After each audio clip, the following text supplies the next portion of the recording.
Welcome film industry professionals, film buffs, and aspiring filmmakers. This is the Cinema Pathway Podcast presented by Paradoxical Films, and I'm your host, Michael Angelo Malachi, and co-host Miss Dana De La Camera. Join us on a journey behind the camera and, most importantly, beyond what we know about cinema and the craft of filmmaking. So please sit down, grab some popcorn and soda, and let's ride this cinema road together, because we are on the Cinema Pathway. Welcome, film family from across the world. This is the Cinema Pathway Podcast with your hosts, Michael Angelo Malachi and Miss Dana De La Camera. Thank you, Michael. It's an honor and a pleasure to be with the Cinema Pathway family. So excited to be here today. This podcast is for people who make films and want to get connected to the creative community, discover up-and-coming talent, or learn tips from experienced pros. Every week, Cinema Pathways spotlights new and experienced creative talent doing exciting things that you don't want to miss. Beauty is in the eye of the beholder. And as a professional photographer, videographer, and filmmaker with a bachelor's degree in studio arts from Florida State University, Joe Wesley finds beauty in anything he beholds, whether it be in editorials, fashion, weddings, events, and films. Joe's work has been featured in publications like Legacy Miami Magazine, the Sun Sentinel, and the Miami Herald. He has photographed many celebrities, including Gabrielle Union, she's so beautiful, I just have to say it, and her husband, which is a 3-time NBA champion, Dwayne Wade. We also have Flo Rida, DJ Khaled, 9-time Grammy Award-winning nominee, Rick Ross. Hailing from the rich and historical culture of Haiti, his skills and prominent eye for capturing the best in humanity has garnered him an impressive resume, working as co-president with our previous guest, Mr. Demer of Anpu Productions. Through Anpu Productions, he created 3 seasons of the series, to each his own, available on Tubi and Amazon Prime.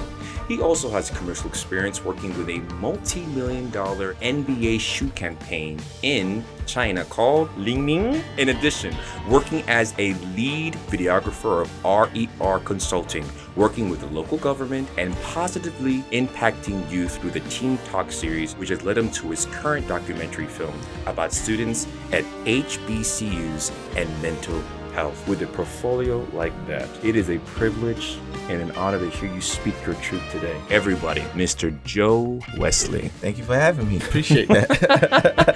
See, you blushing, right? Yes. You can't really see the blush on us because of our skin color, but he's blushing. You blushing, right? Absolutely. Let's get it. Because you're Haitian, and I love the country of Haiti. I mean, It's a Caribbean country. I'm also Cuban myself, so we're like Afro-Cuban brothers, honestly. I know that Haiti, although it's beautiful, it comes with its challenges. Yes. It has political instability, corruption, and gang violence. With your early years in filmmaking, how has this impacted your career and your voice as a filmmaker? Being the fact that I was born in Haiti, I definitely have a deep love and passion for Haiti. When we get news of Haiti, it doesn't necessarily represent the Haiti that I know. It doesn't represent the Haiti that I came from. And it's normally a Haiti that is only focus on corruption and only focus on the issues and the problems. The Haiti that I know is filled with beauty, is filled with pride, is filled with resilience, is filled with culture, good food, music. So Haiti to me is a beautiful country with beautiful people, with amazing people that you would find that travels all over the world, that experience the world, but also bring to you a sense of humility, a sense of pride, and a sense of justice. Because I know my heritage, a heritage of Haiti where, we are the first to gain our independence, not given. It wasn't given. We took it. So with that understanding, I don't expect anybody to give me anything. I expect to take what is mine, what belongs to me, and to earn it. So that's the pride and the resilience that I have as a Haitian. Coming from Haiti, yes, it's It's who I am, and I'm definitely proud of that. Even And the shirt you're wearing is so right. yes, well, thank you, Nikki. That's my lady, the queen. She got this shirt for me. She got some taste. So she got good taste. We'll let her know. You Check know, That was a on the nice fit. shout out.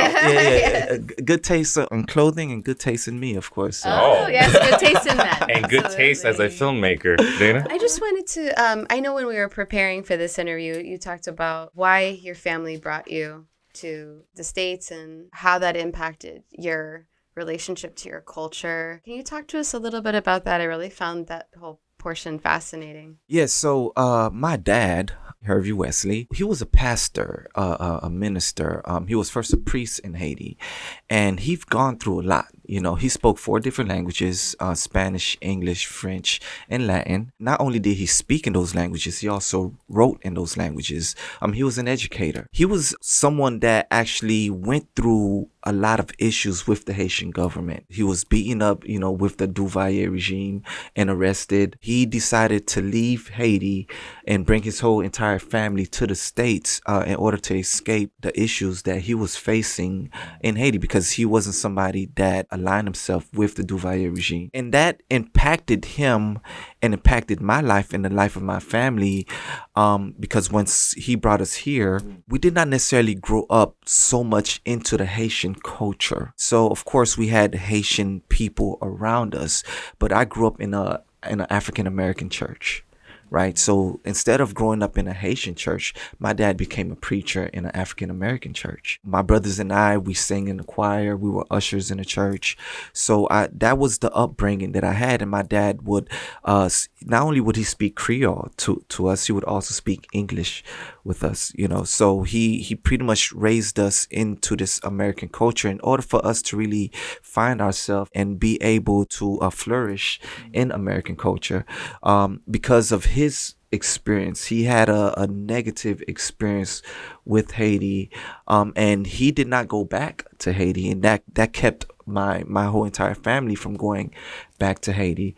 And he passed away in 2007. It was until 2012 when I finally went back for the first time since, I believe, 1985, when we came here. Going back, it was just, everything that I thought about Haiti was different. It was somewhat of a cultural shock, a revelation to see Haiti as a really beautiful country, and I was there. This was the first time actually I started filming, right? I was a photographer, of course, but this was the first time where I decided, you know what, I'm going to film and document this whole experience with my family, because it was a family reunion on my mother's side. That was your first film, right? That was my first film. Ever It's called in your This life? Is Haiti. Yeah, that was my first film, and it was a family reunion. And I remember one particular thing that happened in Haiti that really made me question what was really happening in Haiti. Was there was some locals in Haiti who said to me, do not film me and go ahead and misrepresent me. Wow. He saw me with the camera and he was afraid that I was going to misrepresent him, and he was very prideful. And that's what I noticed. Haitian people are a prideful people, and are prideful of their heritage and history. They take pride in the fact that they did not only defeat the French, they also defeated the Spaniards in order to gain their independence, which also helped America out with the Louisiana Purchase, of course. And of course, most people don't know this. In the American Revolutionary War, Haiti fought in that war as well, because the French and America, they were allies. So the French sent soldiers from Haiti to America to fight in the war in Savannah, Georgia, which they won, which was a pivotal war in the American Revolutionary War, which helped America earn their independence. So that's literally like what the stock you come from. Yes. How yes. is that present in the films that you're working on today? Honestly, it's not present in that, because I'm still discovering. Although I came from Haiti, I was not, like, in my household, my dad played American gospel music and classical music. Haitian music wasn't played that often in my household. I would get a taste of that with my friends when I was in their home. The only thing that was very, very Haitian in my household was the food, because my mama could throw down. What did she make? Oh, she made it all. She made everything. There was no cook better than my mom. No, she made. Shout out to mom. Oh yeah, oh yeah. Right now, like I cook pretty much every day. All of my brothers cook. So we come from a household of cooking. My dad was actually the first who taught me how to cook, but then my mom helped me become a better cook.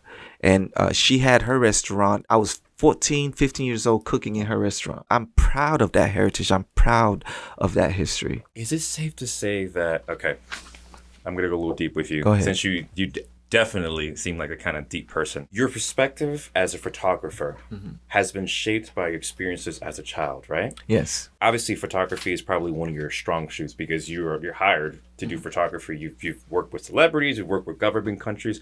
What is it about your style of photography that attracts them? And how have you used this, right, this skill to parlay a beautiful film career? My greatest influence came from my father. So as a child, he would take us to movies and whatnot. So my first passion wasn't photography, it was film. That was my first passion, and that's because of my dad. I still remember to this day when I was a child in Haiti, in the movie theaters, watching a movie with my dad and my brothers. And my dad, he loved the cinema, became a lover of the cinema as well. And I kind of accidentally fell into photography. I discovered photography in college at FSU.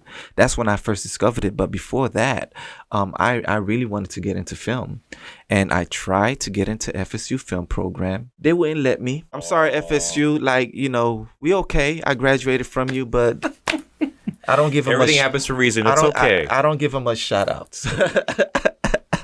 I don't. But you know what?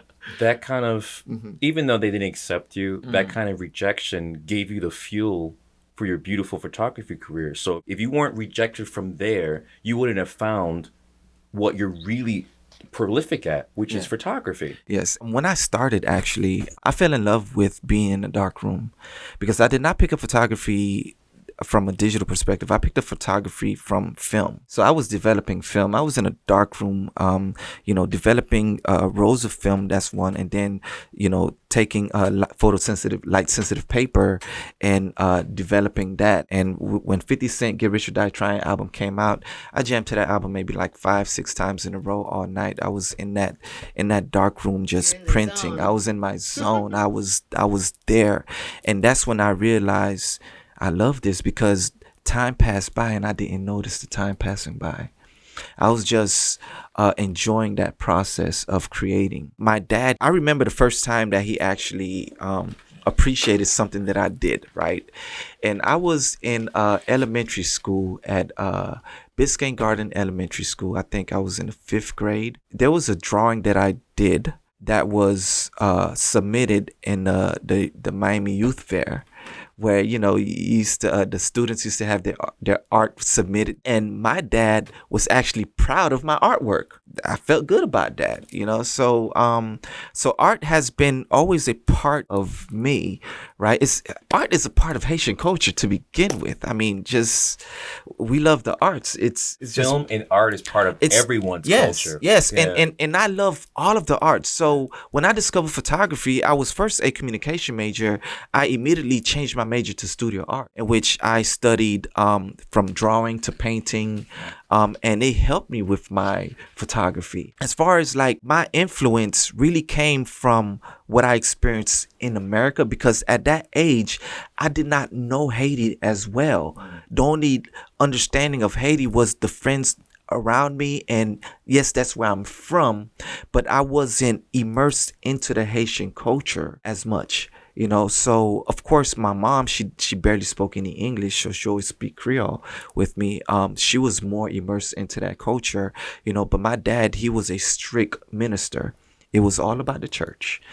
So as a child growing up, I was at church 3 times a week. Wednesday, we were at church studying choir rehearsal. Every Saturday morning with my dad, we had Bible study. Right. And then we would go to church, and Sunday morning church, and then regular service church, and then sometimes evening service church. So it was a lot of church. You're disciplined. Which led me to many other discoveries and understanding in my life, because I delved deep into the scriptures, not just what was written in the text, but the history of it. And that's what gave you the inspiration to work with D. Amos, Demerit, Yes, and Amplitude Productions, right? How that started, actually, 2015, Demerit and I, we decided we're going to DC, Washington, DC, for the 20th anniversary of the Million Man March. And I was excited to go because before that, I was studying a lot of Black history, African American history. I was into our culture and our history. So I did not just see myself as a Haitian man. I saw myself as a human being with background, but also as a Black man, right? A Black man who came from a strong heritage of earning and getting our independence. A lot of that truly affected who I was and who I am, where I love history, I love culture, I love being Black. I can see myself in not just Haitian Americans, but all of the diaspora of Africans, right? Jamaican Americans, African Americans. So I saw myself as one with all, right? I didn't necessarily separate myself from any others because I grew up with African Americans. I think it's really interesting that I can see how your search and your research into your culture and the history in general led you into being a great documentarian, going that route and getting involved. Like, as you're talking, I'm like, there's no coincidence that you were involved in the documentaries. There's no coincidence that you were at that Million Man March and, some of the other documentaries that you have coming up that we're going to talk about later. Yes. So with that, we're going to take a short break. As always, if you enjoyed or just want to express anything you feel about this podcast, remember to subscribe to the Cinema Pathway podcast on your favorite podcast platform and visit our online store at paradoxicalfilms.com/store to get your Cinema Pathway gear, and follow us on Instagram at cinema_pathway_podcast. And for behind the scenes footage, obviously us singing and more, we will return in just a moment with Joe Wesley and his experience with some exciting documentaries. You don't want to miss it. We'll see you in a minute. Coming this fall, crafting cinematic vision and lighting engineers with the instructor, Mr. Egon Stefan Jr. It is a masterclass hands-on workshop that is presented by Cine Videotech and brought to you by Paradoxical Films. You will learn how to work with actual film, 16mm, Super 16mm, 35mm, and film cameras. In addition, how to load them and change magazines. The workshop will prepare you on how and what it takes to work on set as a first or second assistant camera, the fundamentals of lighting, and the pathway to becoming a director of photography. Furthermore, coming soon for the spring of 2025 is Unveiling the Artistry, a mastering of makeup techniques with the uber-talented special effects makeup artist, Miss Bianca Graciani. She will enrich your knowledge and techniques with professional tools that are implemented in the film industry, commercials, and much more. For information about the classes and updates, everything will be posted on our website at www.paradoxicalfilms.com/tell-your-story. All right, well, welcome back to Cinema Pathway. I'm Dana Della Camera, along with Michelangelo Melica and our special guest, Joe Wesley. All right, so let's dive into filmmaking and photography.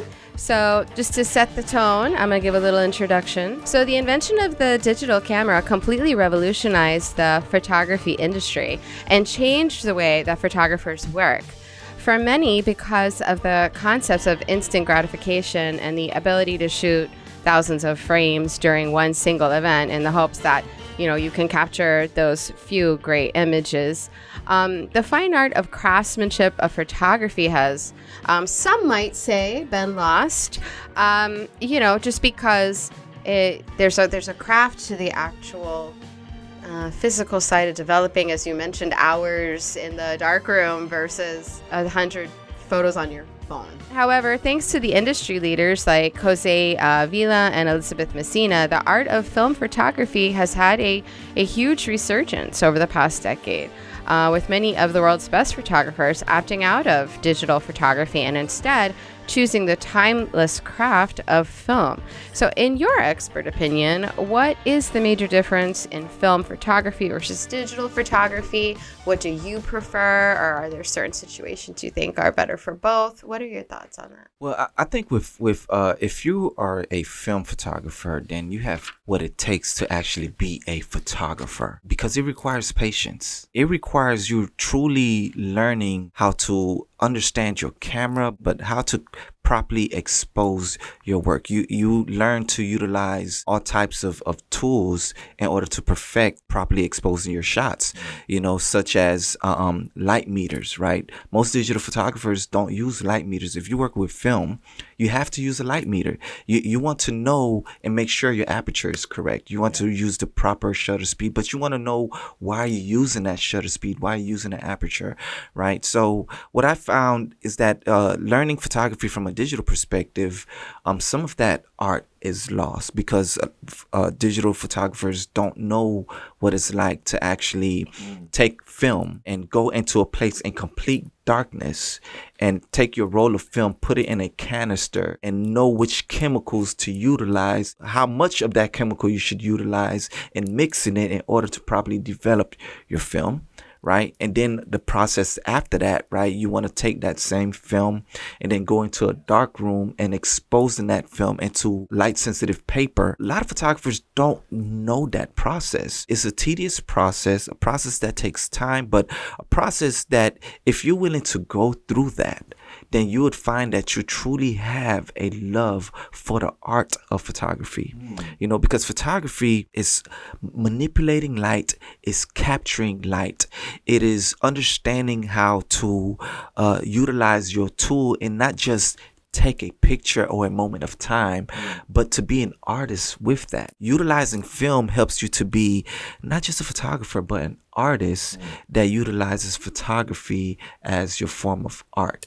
And digital photographers, you learn how to be a editor. That's just my perspective, where I find a lot of digital photographers where you look at their original raw image and a lot of them would not share their raw images with people because they have to edit. And in film, you really don't. With film, you have no choice. You take that shot, you have to send it over. With digital, you get an opportunity to edit your work, where now, of course, with the advances of digital photography, there's so much detail that you can capture in digital photography, where you can change your highlights in post. You can change your shadows in post. You can change your white balance in post, right? With film, no, you had to do that right then and there. You learn to discipline yourself to be able to do all of the necessary steps to make sure that once you snap that camera, you're taking that right image. And we all know that light is so important when it comes to photography. Oh, yes, light it's can everything. either make someone or make the product look amazing, or it can literally destroy it. I mean, we literally know people, right, on your phone where the lighting was terrible.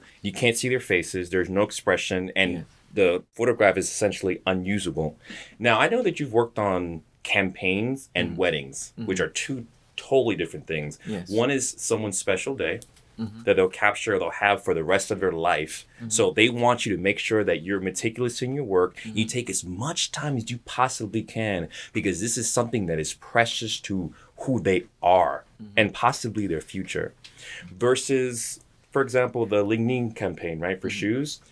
What is the difference in style that you use between doing a high fashion digital campaign for example, a shoe company, versus a timeless moment in a wedding? What are the styles and your differences, and which one do you prefer? I don't know if I prefer any one or the other. Okay, let's say this. Shooting weddings. I only shoot weddings of people that I'm cool with. I mean, someone you have a connection with. Someone I have a connection with, because I don't have the patience for a bridezilla. I don't have to, because that's honest though. Yeah, that's honest. Recently I shot 2 weddings, and these are people that I know. And one of the weddings, there was somebody in that wedding that was bugging me to go ahead and take their photos. And I said, look, I'm about to go eat right now. No, come on, take the photo. I said, I'm going to eat right now. And the bride came and said, hey, the photographer's going to eat. That's why I take photos for people that I know. Because if I don't know you like that, then I may have to deal with so many different types of personalities because you're dealing with people. I was there to make sure that the bride got everything that she wanted, right? Because I'm very comfortable with her. She's comfortable with me. So I wanted to make sure that she's happy with my work. So she's going to get that. But then again, sometimes you're dealing with other people that may get on your nerves, and we're only humans, right? And sometimes you just have to deal with it. And for the most part, shooting weddings, it can be very, very stressful. What makes it so stressful? Dealing with all types of different personalities that don't have the patience, and you're being pulled here and there, here and there. When you want to eat and relax, you don't have the time to eat and relax. Some say, hey, go do this, go do that. For me, I'm like, okay, well, I've shot enough of these. I don't need to take this shot right now. Let me eat. Let me make sure I'm good. And you'll find many wedding photographers that would say they don't even feed us. They don't. So there are a lot of wedding photography horror stories out there. Personally, I don't like shooting it. But now, when it comes to shooting a campaign, then what is the style difference between them two? Well, the style difference is, one, wedding, there's a lot of different types of photos that you have to take. The artist, which you can utilize your own personal style and make it amazing, right? Based on how you shoot. What would you say is your personal style? My personal style, I would say, is very colorful.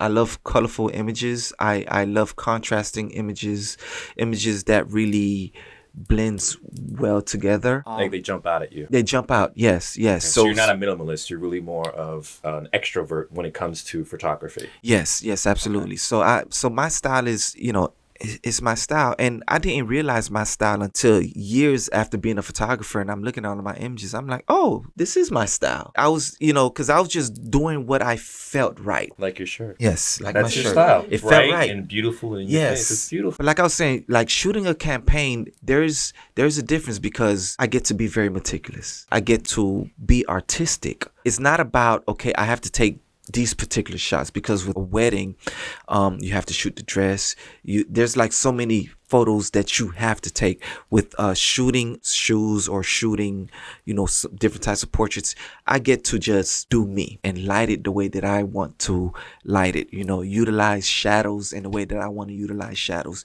Utilize color. Utilize gels. Utilize so many different aspects of photography to really make this image stand out. I get to be an artist. I get to be creative. I get to really express myself as a photographer, where some other stuff you don't get to, you're just here to capture the moment, not be so much expressive.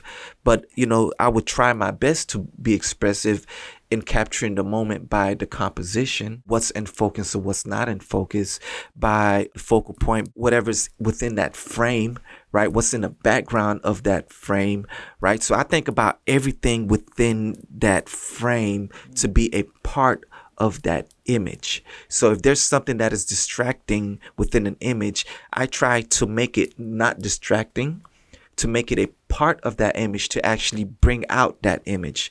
So, as a photographer, there's certain rules that you learn about, rule of thirds, right? Leading lines and that sort of stuff. So you learn to really utilize everything within your frame to bring out that focal point, to bring out the image or that person, and not just those leading lines and where your focal point is in that frame, but also the shadows, utilizing shadow, utilizing light, utilizing all of these different aspects, you also utilizing color. So photography, it's all of that combined. It's a form of painting with light, with color, with composition, with lines, with texture. All of that is involved in creating a beautiful image. With technology advancing so rapidly, how are you staying up to date, and how do you see the industry changing? The industry is always evolving. Like right now we have AI, right? Where you can literally take a photo of yours and just have AI touch it up for your headshot work, right? People try to take shortcuts. Even though it is advancing in that way, I take pride in the artists and the photographers that can truly take any advance and make it their own, and rebranding it, refashion it to be their own creative way of expression. It can be to your advantage. You can allow it to be afraid of that, or you can utilize it as a tool. Every photographer and every cinematographer that I've ever interviewed, they have their baby like your favorite camera to use. Which one is your favorite? That you would like similar to a car, right? This is the one I take with me everywhere because I know it's going to get the job done right. And what are the aspects of that camera that others can use? I'm a Canon shooter, and it's not to advertise Canon. And we're shot on Canons today, so good job, Canon. It's not to advertise on Canon because, you know, some people, they have whatever camera that they like. At the end of the day, nobody asks the painter what type of paintbrush you used. Nobody asks the painter what type of like brand of paint you use. It's just a tool, right? So to me, you know, the camera is just a tool. So I don't necessarily have a favorite camera to say that's my baby, right? However, I will say that my first actual camera, the camera that I learned is my baby because it's the start of me being a photographer. Which was a twin lens reflex camera. Right? A twin lens reflex camera. Yes. It's one of those square cameras that you look down into. It has two lenses on there, one so you can see and one to capture the image. I bet it has excellent tonal quality and resolution. It must have. Well, it had to use film. And the film dictated that. However, the camera itself, it did everything as far as it had aperture of a 2.8 all the way to 22 and shutter speed all the way up to about 5,000. As long as you have basic shutter speed that you need, basic apertures that you need, right? Then you put the film in there. The film, of course, you know, any film from ISO 50 all the way to ISO 6400, right? So you the artist, you figure it out, right? Like, right? So I utilize that camera was the foundation for me learning photography, and it was a medium format camera. So the images would come out like in a square format, right? 6x6 centimeters. And that's what I would utilize to go in a dark room and print out. So that was my first camera, my baby. That's what I consider my baby. Everything else, right, they're replaceable. You must be used as like a lead cinematographer for Anpu Productions because since photography is your baby, that's what your bread and butter. Yes. You speak so highly about it. Is that the reason why you think Mr. Merritt, like he hired you because he saw that you have such a unique and creative eye that is so meticulous, that is so necessary in films today? I think a lot of films are very rushed because of money, because of time, but I don't think many people take as much time with the cinematography part as you do. Well, yeah. So, you know, I'm a photographer by trade, right? I'm a photographer first. With cinematography, you're still a photographer. It's still the same concept, right? Instead of catching stills, you're capturing motion. So it's the same process, just now the difference is motion. So instead of like, you know, you may use flash photography where now you're using a lot more lighting to sort of like replicate the same thing. But not just that now, right? Because with cinematography, you want to, let's say, create a scenery that looks natural on film, right? So what your eye may see, the camera may not be able to capture that. So this is where good quality cameras come into place. Cameras that like the Canon. Right. So that's where good quality camera comes into place, where can capture a lot of details in the shadow without overblown highlights. When your eye is the best camera there is, period, because you can see details in shadow and the details in the highlights at the same time. So you want to be able to emulate that with your photography, with your cinematography, which may comes into bringing in a lot of lighting and understanding the capabilities and the strengths and weaknesses of your camera in order to create that. So you must be passionate about photography. How easy or difficult was it for you to go from photographer to filmmaker? There were many difficulties, right? Because there's a process in filmmaking. As a photographer, it's mainly me, and I'm telling everybody what to do, right? As far as like my assistants, okay, I need this light here, I need this type of reflector on there. But when it comes to a filmmaker, now you're working with a director, now you work with actors. Now everything is in motion. So you want to figure out, okay, how do you keep this consistent? So the basics as far as photography is concerned is already there, right? But now, do you keep the camera keep rolling, or do you cut after every, you know? And when I started, I made a lot of errors, right? So instead of just keep rolling. From time to time, I would cut really quickly, and before you know it, we have so many footage, and you have to go through so many of them. When it was like, I could have just kept the camera rolling, and we just reshoot on that same roll, you know. So it was a lot to learn, but also a lot to learn with a crew, with others. Oh, with Ampu Productions. Ampu Production, yes. And with that, guys, do you guys hear that passion in this man's voice? I think that's a very rare thing, that someone takes their work so seriously that it's not only their work, it's a part of their life. Take note, guys. This is what passion is embodied. Really, I love it. Just like your shirt, very bold, very beautiful, or handsome because you're a guy. Anyway. Yes. I'll take beautiful because I am that too. Okay. Wow, Okay. handsome and beautiful. That. Okay. And, Yes, we see and with that, Okay. Yes. look at cinema_pathway_podcast on Instagram to follow all the behind the scenes juice and more. If you want to know more about this man, come back. If you don't, still come back. We'll see you in a little bit. We would like to take a moment to thank our partners who help make this podcast possible. Cine Video Tech has been providing film equipment, training, and services to the film industry both inside and outside the U.S. since 1968. ComTV offers consulting and production services for a wide range of entertainment, marketing, advertising, and commercial projects. Welcome back, film family, to Cinema Pathway Podcast with Michelangelo Malachi and Miss Dana Della Camera. de la Camera. Anyway, we're here with Mr. Joe Wesley. Guys, I'll be honest with you. I literally feel like I'm in class right now. I had no idea that he had so much knowledge. I mean, we're talking about frame rates. We're talking about shadows and lights. I'm like, I'm just an actor. I don't know about that stuff. But it's beautiful that you do. And that's the reason why you've been hired and will continue to be hired. And that's how you became co-president of Ampu Productions. Now, mentorship. We all know that it's an important part of this industry. You have mentioned that you've been lucky to have a few mentors that have opened doors that have helped take your career to the next level, right? Some about your future or your past mentorships and opportunities that have brought you into this film world. There's two people that come to mind, Mr. Jeffrey Salter and Mr. Bob Tellis. Before I had an actual mentor, I had people that I actually loved their work, right? My favorite photographer pretty much of all time is David LaChapelle. I love his work as a photographer. I mean, if you look at some of the works that he have done, that famous photo of Tupac in the bathtub with the jury, I don't know if you remember that. He's in the bathtub like this with the jury on it. That's David LaChapelle.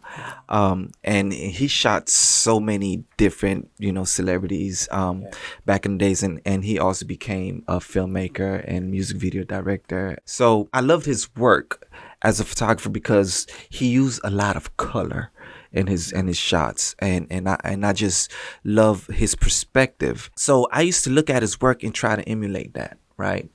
And it wasn't until I think this was back in 2007, 2008, where I came across this gentleman known as Jeffrey Salter, right? Jeffrey with a J, Salter as in salt.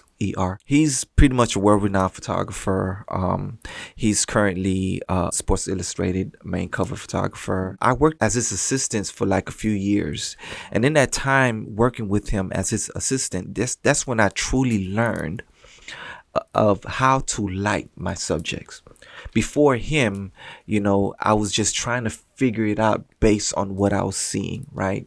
This was, before we can go on YouTube University and learn some stuff, right? So I used to look at photos and, okay, I'm seeing this light hitting him in the back, like what type of modifiers was being utilized in order to get that light that way, right? So, but work with Jeffrey Salter, he utilized so many different techniques to... He was like the light master.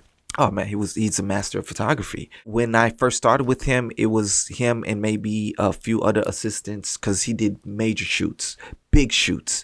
This is when I was first started working with so many different celebrities, movie stars, actors, actresses, athletes. You name the athlete, like he shot them all. Name your top favorite athlete. I'll guarantee you he shot him. Ken Griffey Jr. He shot him. Get out. What? He shot them all. He shot them all. LeBron James, Serena Williams, top tennis players he shot. All of the top athletes in the world, he pretty much have shot. And it's not just athletes. Like, he pretty much have shots for so many major publications. And I went with him to shoot with him, and we traveled all over the country. That's when I was learning. That's when I got to see how he liked his subjects. I was seeing how his assistants, which understood him, and they knew exactly what he wanted. And I was learning from his assistant, also learning from him. I was also, when he put his camera down, I was pick his camera up, look at his settings, right? So I would learn all of that. What were his settings? Can I write it down? Unless they're secret. I don't want to. No, it changes. Your settings always change, right? Meaning, when I say your settings, like your ISO, right? Your aperture, your shutter speed, it varies based on the shot. So I used to look at all of that, the type of cameras that he would utilize, what type of lenses he was utilizing. Okay, why he chose to use a 50, right? And then he switched to a 35, and then he switched to an 85. So do your settings change, like with film work, per scene? Like, this is, say you shoot outside, or you shoot a night scene or a day scene. Do your settings change per scene, or is it best to keep it at one particular setting that is fits the mood of the work? It depends. It may change. It may change just a little. Scandals. You're outdoors and it's extremely bright. Of course, you may want to add an ND filter. But yeah, it may change in terms of your aperture, right? Because the aperture is what may change the most. For our audience, what is aperture? Aperture is the iris on your lens, right? So it pretty much determines the size of your iris, which allows the amount of light to come in. It also determines the focal length of your shot as well. You essentially know the basics of film because you have a degree in it. So what would you say is the main difference in learning for mentoring with Jeffrey Salter versus like the education that you got in school? In school, the teacher has to teach you. The teacher has direction for you. The teacher is teaching you all of the basic fundamentals in terms of a book, a formula. Yeah, the teacher is doing all of that stuff, showing you the basics of a camera, right? But now working with a professional, it's different. Where, okay, now we're on a professional scene. So it's taking what you've learned and applying it. So now it's application of what you have already learned. Jeffrey wasn't like an intentional mentor. It's not like he came and said, I'm going to mentor you. And I said, hey, I need a mentor. It was never that. But he happened to be a mentor because he knew 100 times more than what I knew. He's already a pro in that field, in that industry. And I respected that. And I took the opportunity to actually learn from him and learn his techniques and how he did things and how he solved problems, right? When he was dealing with that. That's what it was for me. So he became a mentor to me, which helped me to improve my craft. And I end up becoming mentors to others, where I've helped others to learn something about photography. Like with Bob Metellus, which is Dwayne Wade's main personal photographer, he put together a whole crew of photographers where we would learn from each other. So he would learn from me, I would learn from him, and we would learn from other photographers on how to improve our craft. This is perfect segue, because we were just talking to a colleague or someone who's entering like internship to be part of our production assistant's assistant, and I told him, life is a class. Don't get me wrong. School is the foundation and is incredibly important. Finish your degree. On-set experience can be much more valuable than what most people learn in school. Yeah. So with that, what did you learn with working with these amazing cinematographers, photographers that you didn't learn in school? Well, you learn mostly how to deal with personalities, how to deal with people, because this is business, this is work, there's money involved. So you had to deal with Gabrielle, you had to deal with Dwayne Wade.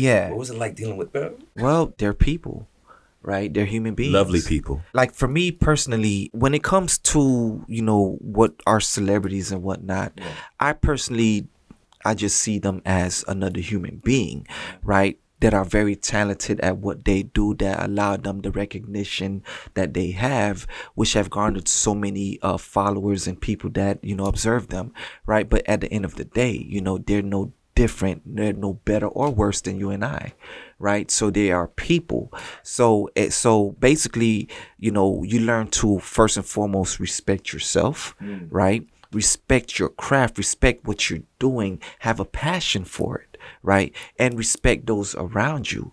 And having that mutual respect of yourself and others around you, then you put forth your best effort. Make sure that the environment that you're in, that you are there to bright piece of that environment, to help that environment to achieve a common goal, right? And not take away from that, right? So which I think is important, to really get to know yourself, right? Get to know the things that are good and bad, and the things about yourself. And we all have our little issues here and there that may be disruptive to others. Get to know that, so it's not an issue for someone else, right? So you want to be able to be in a peaceful environment. So working with other people, it's good to be able to have the knowledge now, right? Now, are you capable of taking advice? Are you capable of taking directions? You may know a little bit more than the person that has given you direction. That doesn't mean you should not take direction. So are you able to be humble enough to really take that from others? Are you teachable?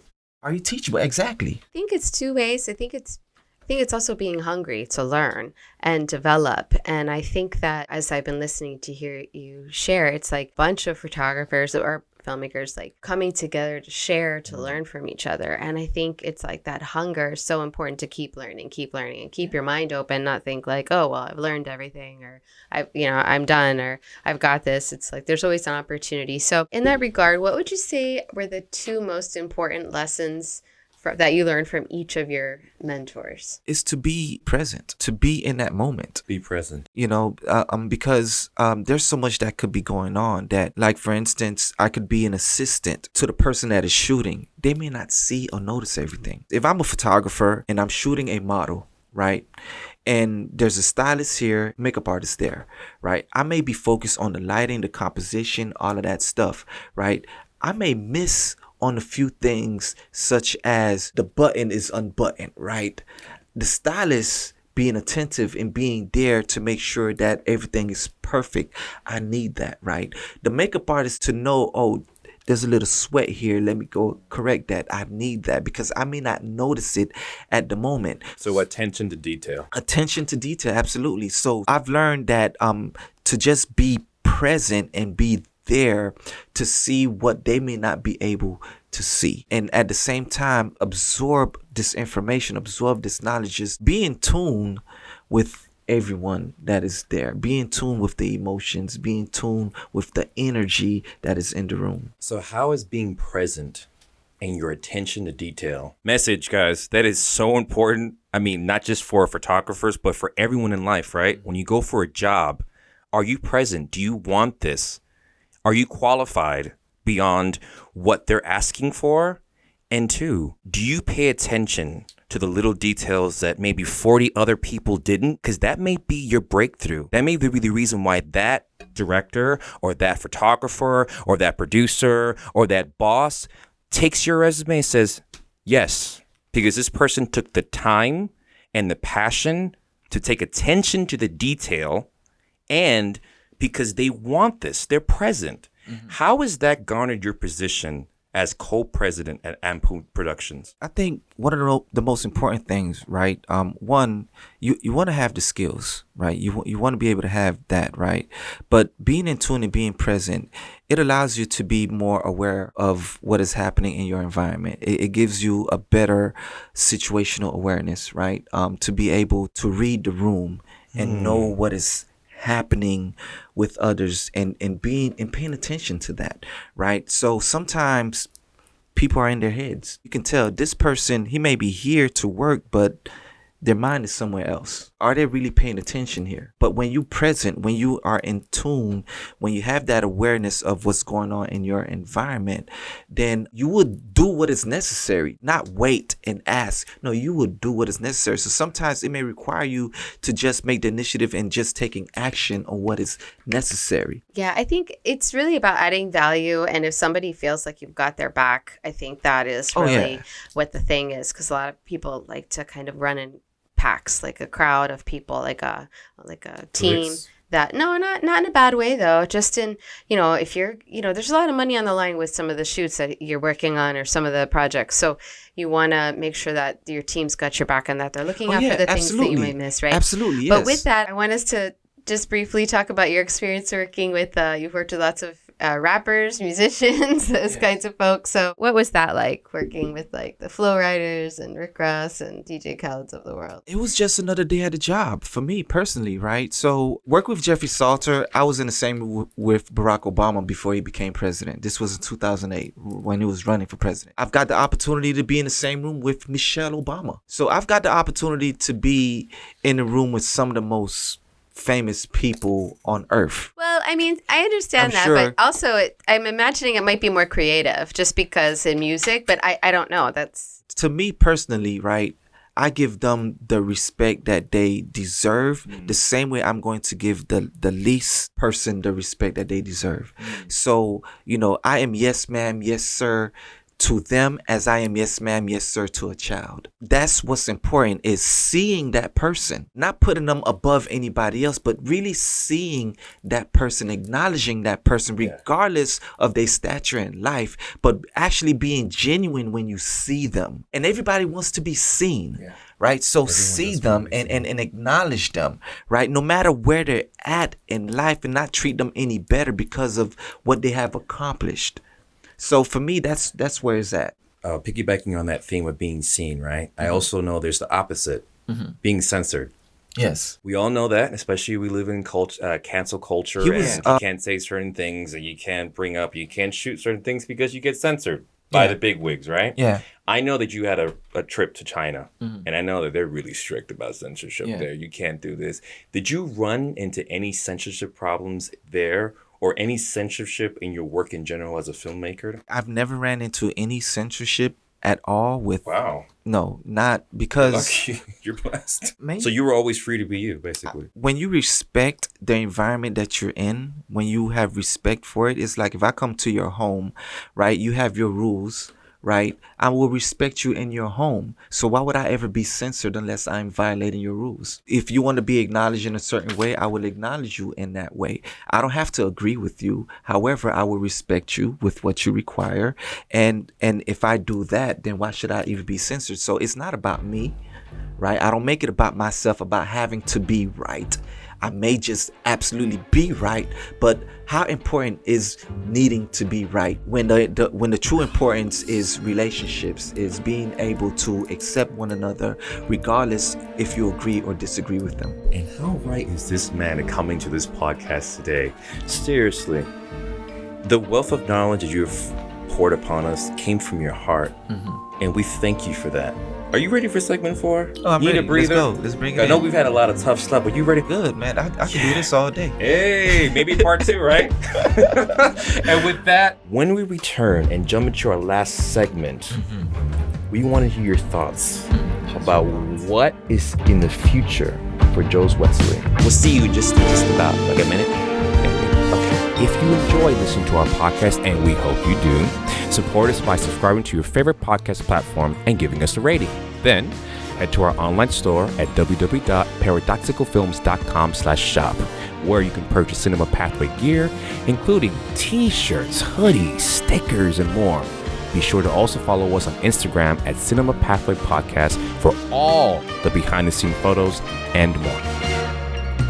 Welcome back, film family, to our final segment with Mr. Joe Wesley. So we're kind of going to take it back and wrap it around in a circle and go back to kind of some of the first things we were talking about, which is featuring some of the wonderful work that Joe has been involved in. Quite a few documentaries, including HBCU Homecoming Journey to the Yard, HBCU Honors and Awards Ceremony, and Miami's Richmond Heights, The Black Shangri-La, which are films you can find on LG, Sony Crackle, and Plex TV.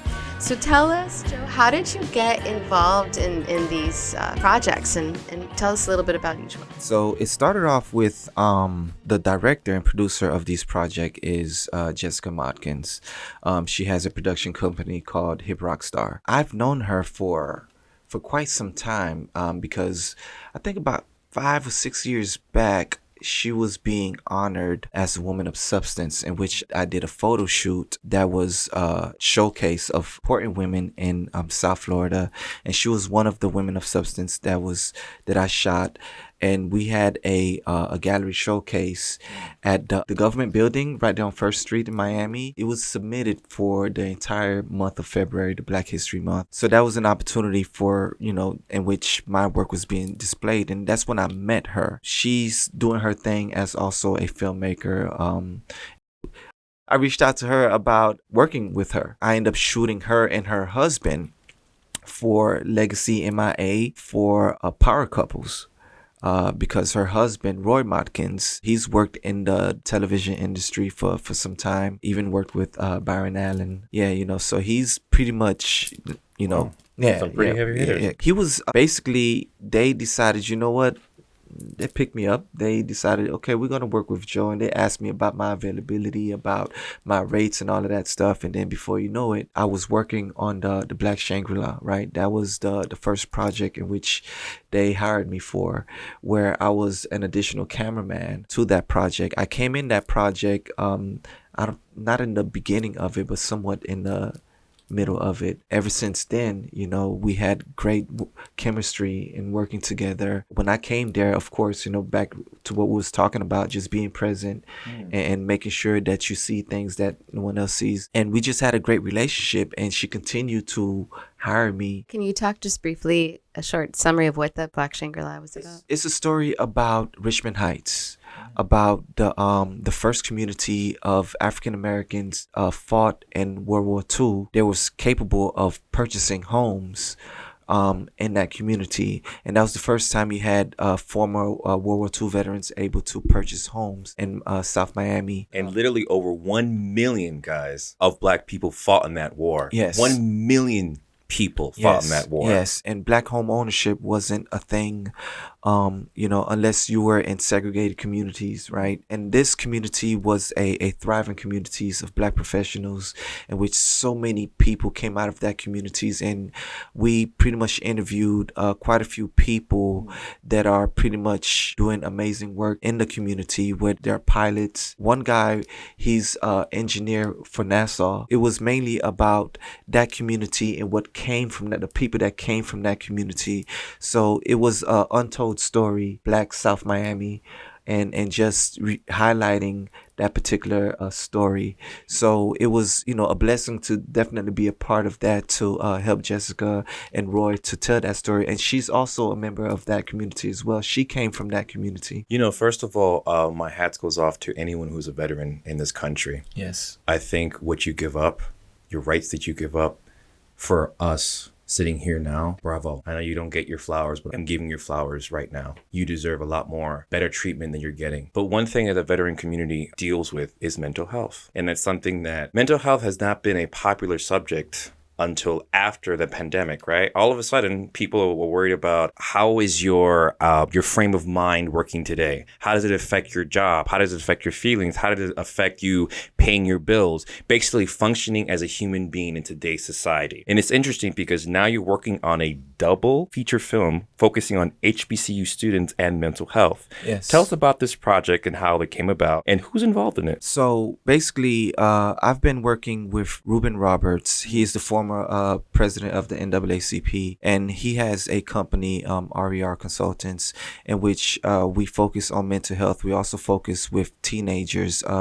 There's a program called Teen Talks, in which we work with teenagers and police officers, bridging the gap between the youth and police officers, because many of these teenagers, because of seeing so much, not trusting the police officers, and they got an opportunity to see that these people are just like them. They grew up in the same communities, have the same type of experiences. So to sort of like give them a different perspective of police officers and the work that they do, we've been able to take them to the 911 call center.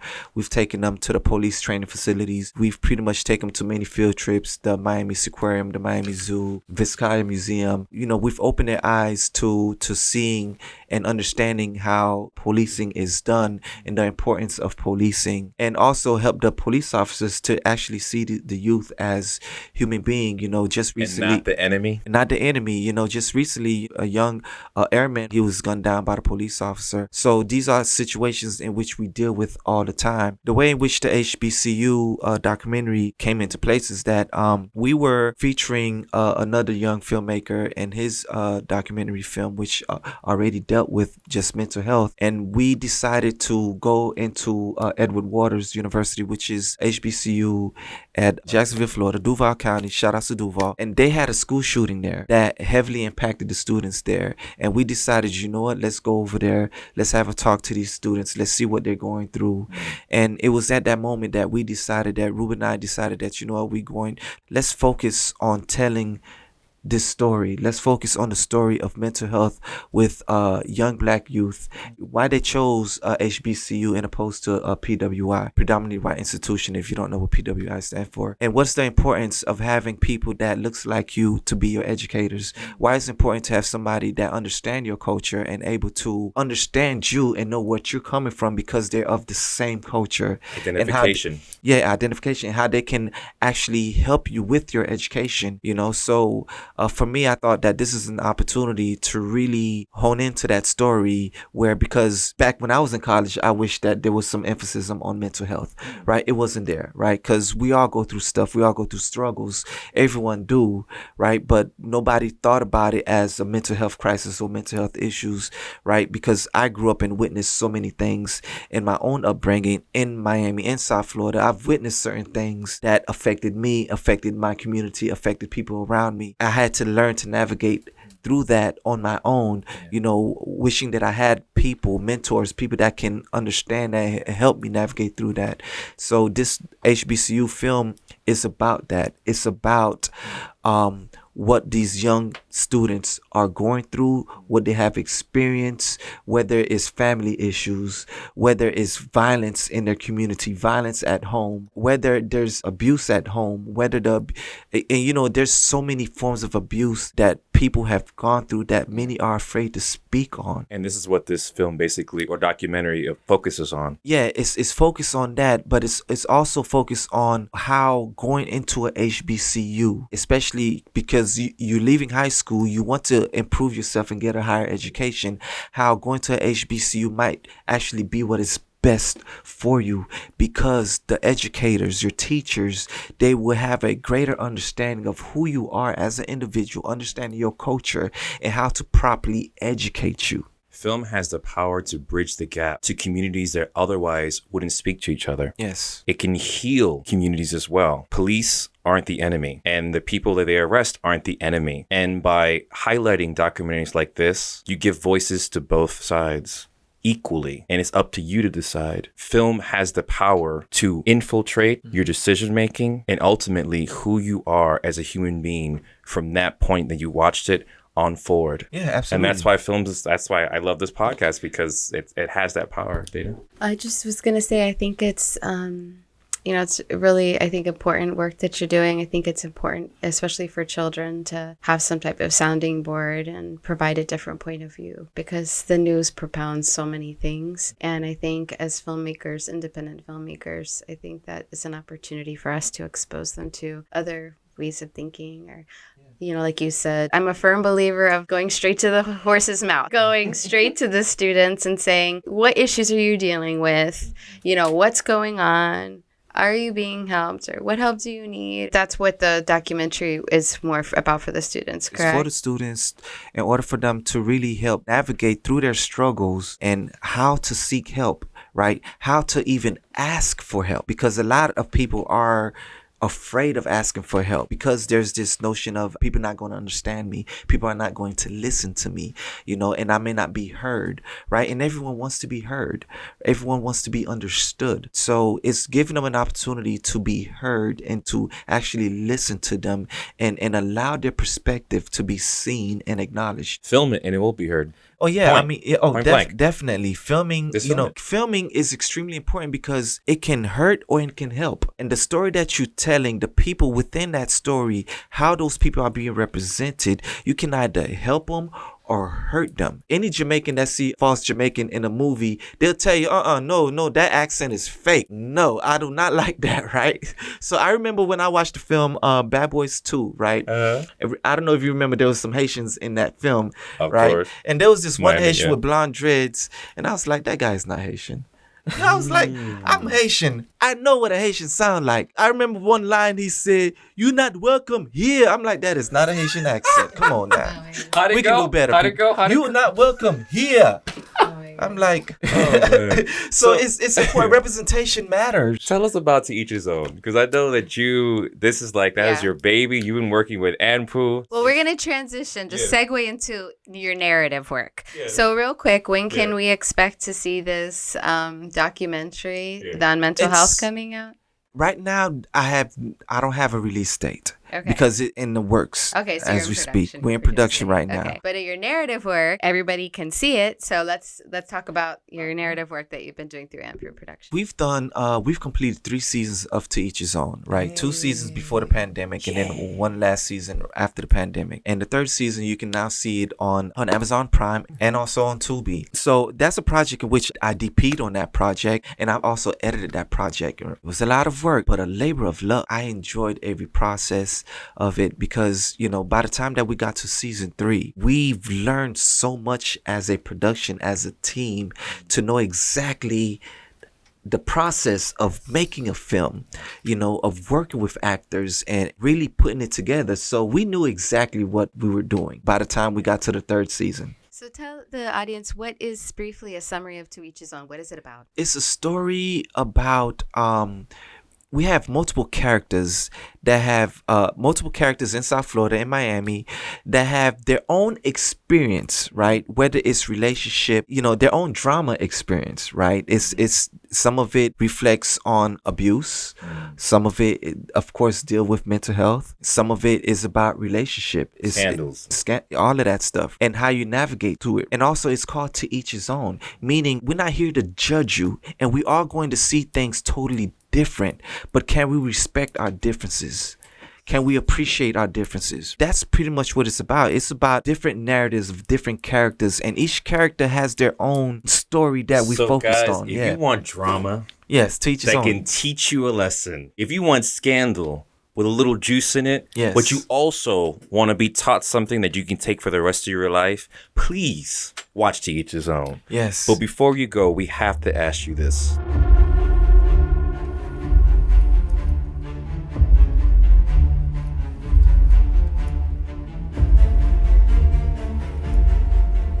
Joe Wesley, how do you wish to be remembered? That guy that kept it 100. That guy that kept it. I love that. All right.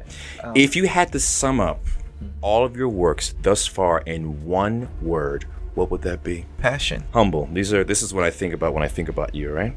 Definitely. That too. Humble. So that's another word if we want to add that to passion. There is something to be said about showing a modest estimate of one's importance, especially in film. It frees you to absorb skills and lessons like a sponge, allowing you to be a blank canvas to create beautiful works on. This, I believe, Joe Wesley does extremely well, to where the opportunities in film and photography continue to flow in his work and his life. I mean, he's always hired, so he's always working, so it's work. We could all learn to be blank canvases in our lives and adopt new stories and skills we never thought possible. Next time you create a film, empty and reset your minds and be ready to be surprised of what can be achieved with a willing heart, a vibrant spirit, and an open mind. Where can we catch you, Joe? First off, you want to go to my website. That is joewesleyphotography.com. JOEWESLEY photography.com. You can also find me on Instagram at Joe Wesley, JOEWESLEY, and definitely on YouTube at Just Joe Thoughts. Okay, JUSTJOETHOUGHT. TS. All right, Just Joe Thoughts. That is also a podcast that It you is a have, podcast, right? yes, So if yes, you want to yes. check out Joe's podcast. Yes, if you want to check out Just Joe Thoughts, I'm going to give you my thoughts on things, and I'm that guy to keep it 100. So that concludes our episode for today. So as always, if you enjoyed the podcast, please help us promote it and get the word out by clicking that like, share, and subscribe button. We are committed that this podcast bring you value.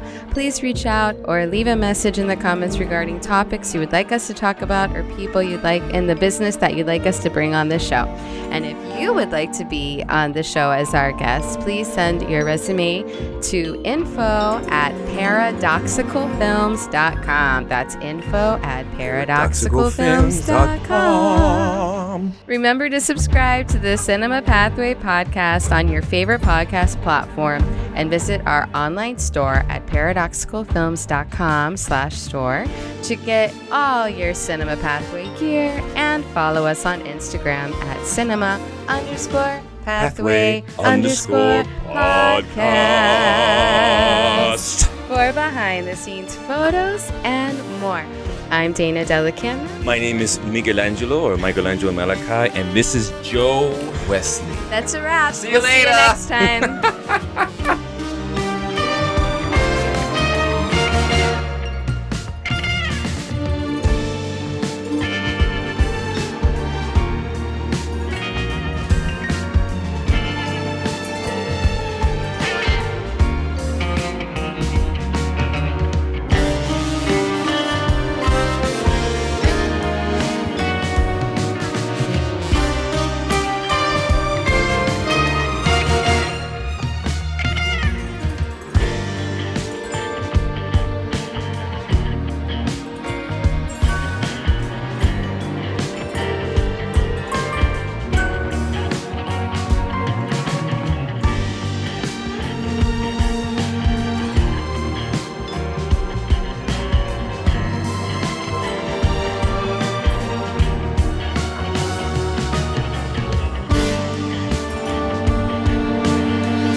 Lights out.